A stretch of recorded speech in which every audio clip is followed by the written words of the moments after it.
Ketika Eric Cantona dan Zlatan Ibrahimovic sibuk merebutkan siapa yang pantas menjadi raja di Manchester, tentu menjadi sedikit perdebatan bagi publik sepak bola.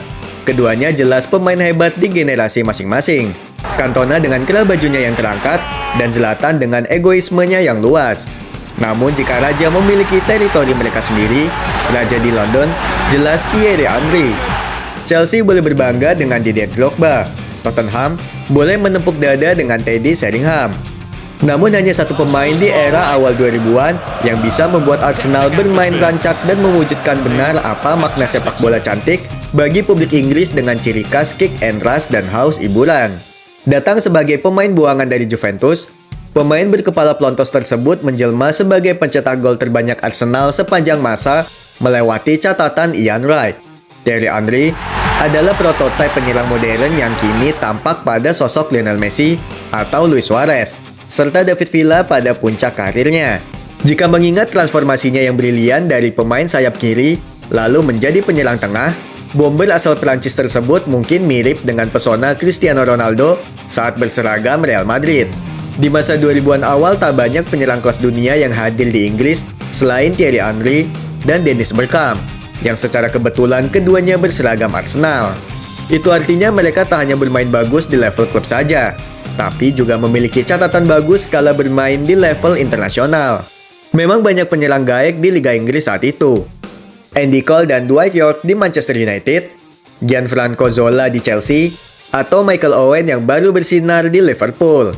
Namun Henry terbilang istimewa.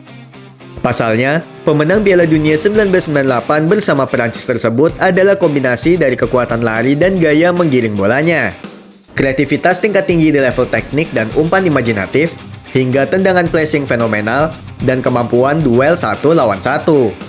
Jika menarik kembali momen ke belakang, berapa kali gawang Fabien Barthez, kiper Manchester United sekaligus kompatriotnya di timnas Perancis, yang acap kali jadi bulan-bulanan gol fenomenal Henry, atau dua ankle breaker beruntun Henry pada Dietmar Hamann dan Jamie Carragher yang mengantarnya mencetak 4 gol ke gawang Liverpool. Soal Dennis Bergkamp, ia adalah perwujudan bahwa sepak bola tidak hanya soal ketahanan fisik dan kekuatan kaki, tapi juga imajinasi dan fantasi.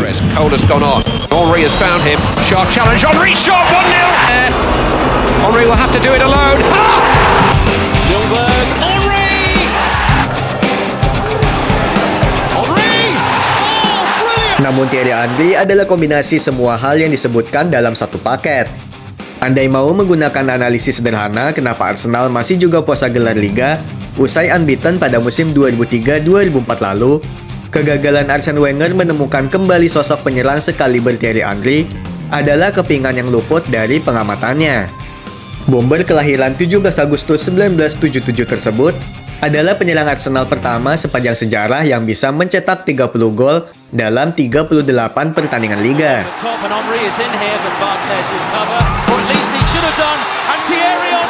Ia juga memegang rekor di Liga Inggris untuk catatan assist sebanyak 20 kali yang hampir dilewati Mesut Ozil.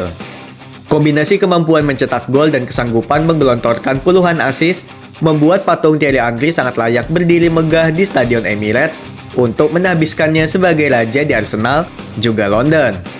Usai era Henry, hampir tak ada penyerang kelas dunia sekaliber Henry yang singgah di Arsenal. Emmanuel Adebayor justru menjadi pesakitan dan olok-olok bagi para Gunners. Niklas Bendtner yang digadang-gadang menjadi penyerang masa depan justru malah jauh dari ekspektasi. Marouane Chamakh karirnya meredup, sementara Eduardo da Silva tak menemukan lagi ketajamannya usai patah kaki. Robin van Persie, satu-satunya penyerang tajam yang dihasilkan Arsenal usai era Thierry Henry, justru berlabuh ke Manchester United dan meraih gelar Premier League. Itulah kenapa kaki ajaib Thierry Henry adalah kepingan puzzle yang harusnya dicari setengah mati oleh Arsene Wenger saat masih menjabat sebagai pelatih demi menemukan kembali gairah bermain sepak bola yang atraktif. Arsenal juga minim penyerang yang bisa menembus barikade lawan dan mencetak gol dengan mudah. Tak ada daya ledak meriam yang sedahsyat Henry. Sebuah fakta miris mengingat Arsenal dipenuhi deret gelandang kelas dunia, seperti Mesut Ozil, Santi Cazorla, Alexis Sanchez, dan kini Martin Odegaard. Kritikan pada Olivier Giroud dan ketidakmampuan barisan penyerang Arsenal memaksimalkan peluang adalah hal yang tak akan terjadi di zaman Henry. Jika Giroud mampu mencetak 1 gol dari 5 peluang bersih, Andri mungkin bisa mencetak 2-3 gol dengan jumlah peluang bersih yang sama. Sebuah klub memang butuh penyerang yang tajam untuk menjadi juara, khususnya di kompetisi panjang yang berformat liga. Barcelona menguasai Spanyol karena mencetak gol adalah rutinitas tiap pekannya. Begitupun Manchester City di musim 2022-2023 dengan meraih treble winner. Hampir sebagian besar tim juara liga akan menempatkan para penyerang utamanya di barisan teratas daftar pencetak gol terbanyak liga. Musim lalu, Manchester City memiliki Erling Haaland. Di Napoli ada bomber tajam dari Nigeria, Victor Osimhen. Dan Paris Saint-Germain punya sosok Kylian Mbappe. Sederet fakta tersebut sedikit membuat nostalgia tentang puncak karir Thierry Henry dan kaki ajaibnya berlarian di rumput Emirates Stadium, sembari mencetak gol dengan cara yang membuat Gunners kagum karena begitu mudah dilakukan oleh Henry. Salah satu memori indah yang terekam bagi para pendukung Arsenal adalah ketika Thierry Henry kembali ke Arsenal dengan status pinjaman selama 2 bulan dari New York Red Bull pada Januari 2012. Di laga debutnya melawan Leeds United di Piala FA, Henry masuk di babak kedua, menerima umpan terobosan dari Alex Song, dan dengan 2 kali sentuhan, tendangan pressing khas miliknya melesat mulus ke gawang Leeds United. Ia berlarian bagai anak kecil, memeluk Wenger di touchline untuk kemudian menangis haru di hadapan barisan supporter Arsenal. Alex Song. Oh, through for Henry. What a moment! Namun di balik kehebatan Thierry Henry, ia hanyalah manusia biasa yang punya kesalahan. King Henry pun tak luput dari dosa. Dan 2 kata kunci atas dosa besar Thierry Henry adalah tangan dan Republik Irlandia.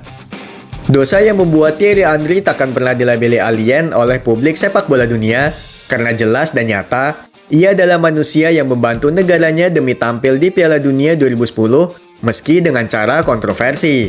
Bukan Tuhan yang mempecundangi Peter Shilton dengan tangan kirinya, lalu menyebutnya sebuah karya agung pada perempat final Piala Dunia 1986.